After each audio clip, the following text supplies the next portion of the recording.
Baru keluar dari gua setelah 5 bulan tak buat konten.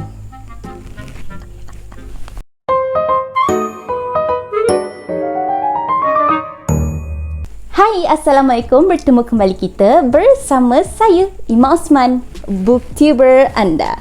Wah, tagline baru. Setelah 5 bulan Ima tak buat video. Wow. Jadi untuk video kali ni sebenarnya Ima nak buat satu tema bersempena dengan tema yang dibawa oleh BookTube Malaysia, iaitu berkenaan dengan mencintai diri. Wow, cantik pula, mencintai diri. Gitu. Sebenarnya Ima nak kongsikan tentang satu buku ni yang sangat bertepatan dengan tema. Buku ni yang ditulis oleh Irwan Faris. Tajuk dia Biarkan Dia Pergi. Ni. Okay, Ima tak pasti dia fokus ke tak sebab Ima tak nampak. Okay, so untuk buku ni, sebenarnya buku ni Ima dah selesai baca tahun lepas. Macam lama sangat terlepas. Beberapa bulan yang lepas. Okay. Sebab kita baru tahun baru kan. So buku ni Ima mula-mula tengok macam sebab Ima lama dah tak baca buku terbitan Jejak Tarbiyah. Allah Akbar. Lama dah Ima tak baca buku terbitan Tarbiyah Sentap. Ima rasa last baca masa Ima zaman belajar dulu. Sebenarnya dia membawa tentang tema self-help. Dia ada bahagikan kepada beberapa bahagian. Ada 4 bahagian. Okey. Mana ada 4 bahagian, boleh lihat dekat sini. Yang pertama adalah cerpen buat jiwa. Okey, yang kedua adalah muhasabah jiwa. Yang ketiga, puisi untuk hati. Dan yang keempat, puisi daripada panda. Apa yang Ima suka berkenaan buku ini adalah penyampaian yang digunakan oleh penulis tu, dia sangat ringan, santai, dia tak berat. Jadi macam remaja mudah untuk faham, remaja sangat sesuai untuk baca buku ni. Ima sangat suka bahagian puisi, yang mana puisi ni dia banyak tentang cara untuk membangkitkan jiwa kita yang tengah sedih, bagaimana ayat-ayat motivasi, ayat-ayat yang bagi kita rasa macam tenang, tak bagi kita serabut. Kalau masa kita tengah serabut kan kita perlukan ayat-ayat yang menenangkan. Okey, satu puisi yang pendek, satu rangkap saja ni, yang ada 4 baris, membaca, yang bertajuk Tuhan Tolonglah Aku.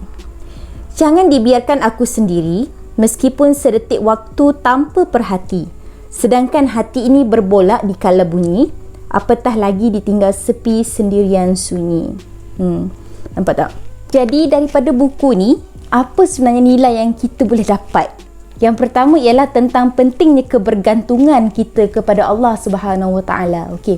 Dalam hidup kita, okey, kalau ada sesuatu ujian yang melanda kita, fikir balik, kenapa Allah hadirkan ujian untuk kita tu? Mesti ada sebab. Jadi Allah pilih kita sebab Allah tahu kita mampu. Okey, kemudian yang kedua adalah berkenaan dengan patah tumbuh yang hilang berganti. Okey, andai ada sesuatu perkara yang hilang dalam hidup kita, okey, pasti perkara yang hilang itu Allah nak gantikan dengan perkara yang lebih baik yang kita tak tahu sebenarnya. Jadi pasti ada sinar ataupun pasti ada pelangi yang kita tak nampak lagi. Okey, kita rasa macam kita ni macam ada sesuatu beban di atas kepala kita yang sangat besar.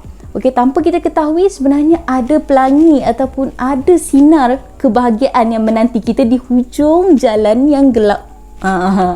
Namun begitu, ada beberapa bahagian yang Ima rasa perlu penambahbaikan.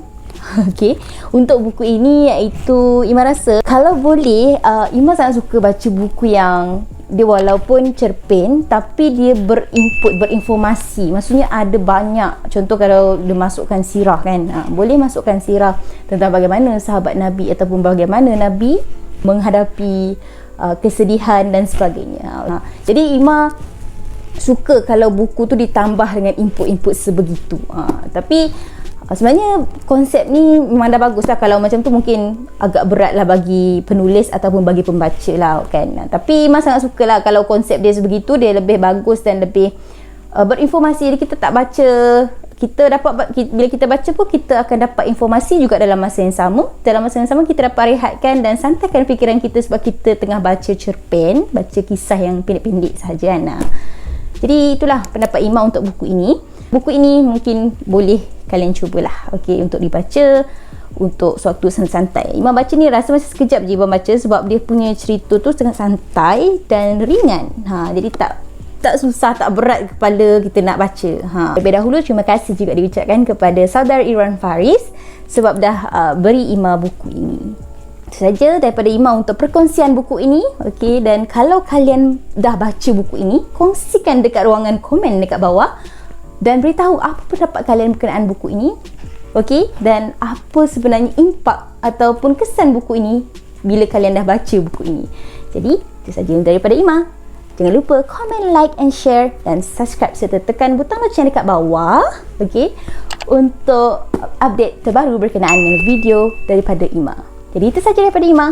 Bye. Salam tahun baru, tahun baru, tahun baru, tahun baru.